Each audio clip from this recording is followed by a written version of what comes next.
What's up, everybody? Welcome back to the show. You are now tuned in to the Relationship Theater. I'm your host, Cornell Dane. And in my last video, I discussed what I thought might be the solution to attracting heroes to the community. Because I feel that there's a dearth of heroism. As I've said in a previous video, heroism is dead. And I pointed out two gentlemen, Dr. Umar being one of them, and the other was Katt Williams. Now, in that video, I didn't speak at all about Katt Williams, and I should have.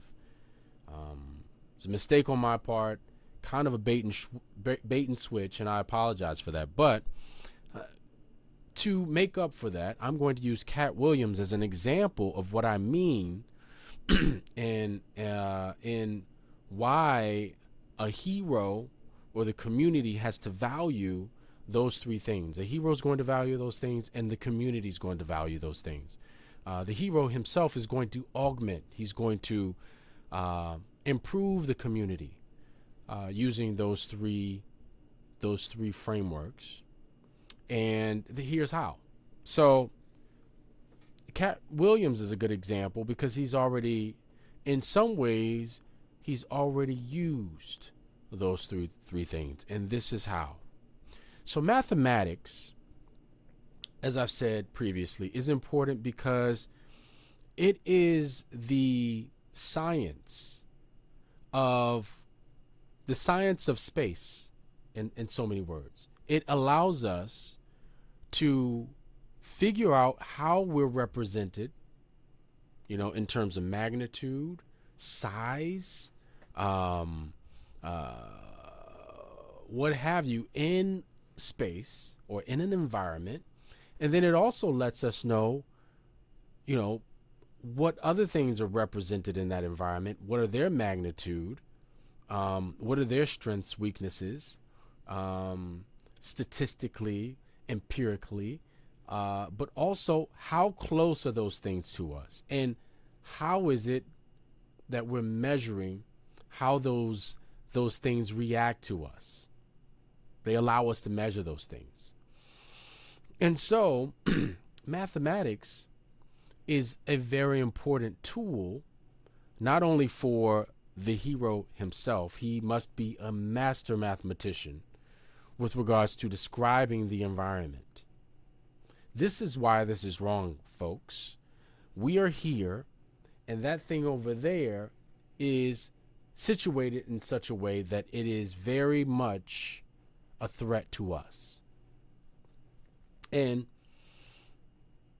the emperor has no clothes. You guys know that story.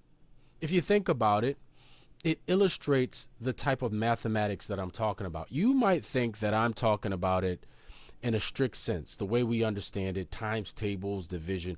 It's all of that, but all of that stuff is philosophical as well. It also has a spiritual context.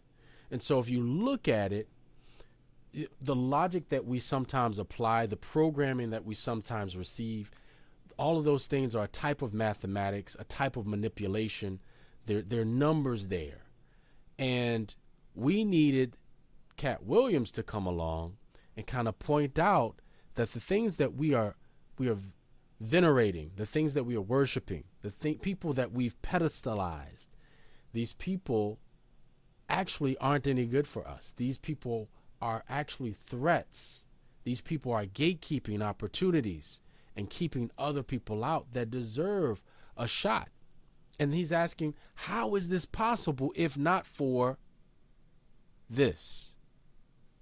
That is the mathematics part of it. That's the mathematics side of it. The mythical side, or the myth side, is obviously we can describe reality using mathematics.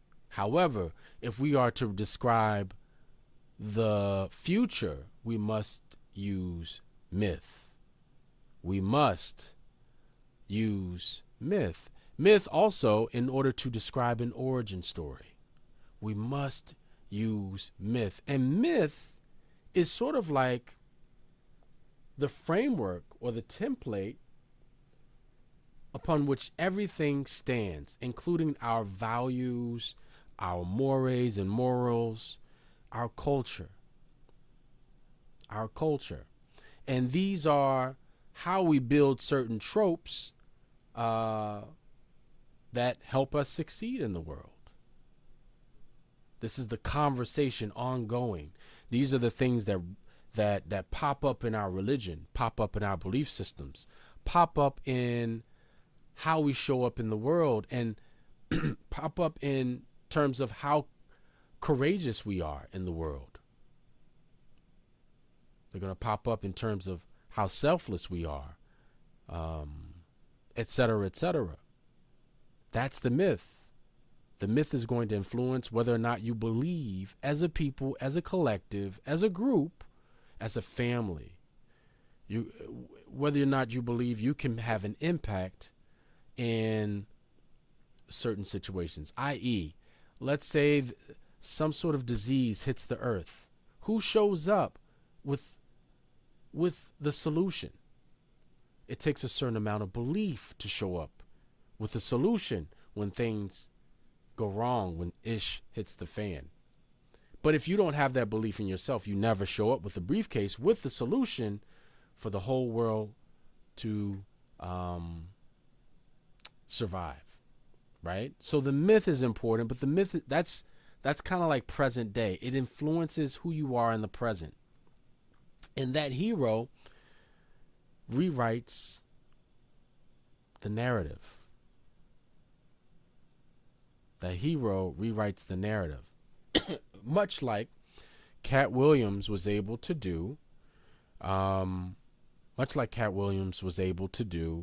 in a couple of weeks ago during that Club Shay Shay Club Shay Shay interview.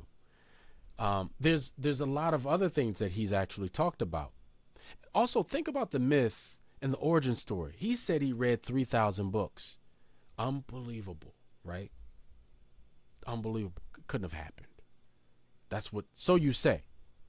But maybe it couldn't have happened because, for a hero, someone who is a demigod, someone who is half human, half amazing, 3,000 books is nothing. And so maybe it does invite scrutiny. However, would you expect anything less from a hero? And then thirdly, just to sum it all up, we need museums. And you need great people. And you need artifacts from great people or groups and cultures in order to fill this museum. This is memorabilia for your culture. And the feats, we'd be remembering the feats of and the accomplishments of the heroes. Think about what's in a museum. These are all pieces of history that validate heroism or heroics or heroism. And so, even though Katt Williams isn't necessarily, well, I take that back. He did say that he had a museum, quote unquote. It's a secret museum. He's been collecting the secrets. So it's almost like the British Museum, the basement. He's got the basement artifacts. Just hasn't put them out on display just yet. But he's got all of the data that's going to confirm his heroics in the future. And so he, like any other hero, is someone who can also shift the cycles, and that's a mathematical equation. He can rewrite the narrative and insert myth. And myth is not always a lie, much like many people. I mean, colloquially, sometimes we use myth interchangeably with lie, and it's not always the case. And then museum is the other part that we saw with him. You can also apply this to Dr. Umar. Maybe we should do that in another video, but I think it's pretty obvious and plain to see how that happens. But I just wanted to reiterate that idea, that philosophy, since this is the relationship theater, since we all are actors. and on the stage of life, in this play we call life. Ruminate on that. Comment below as you see fit, and I hope to see you in the next video. Let me know what you think. Seriously. Peace.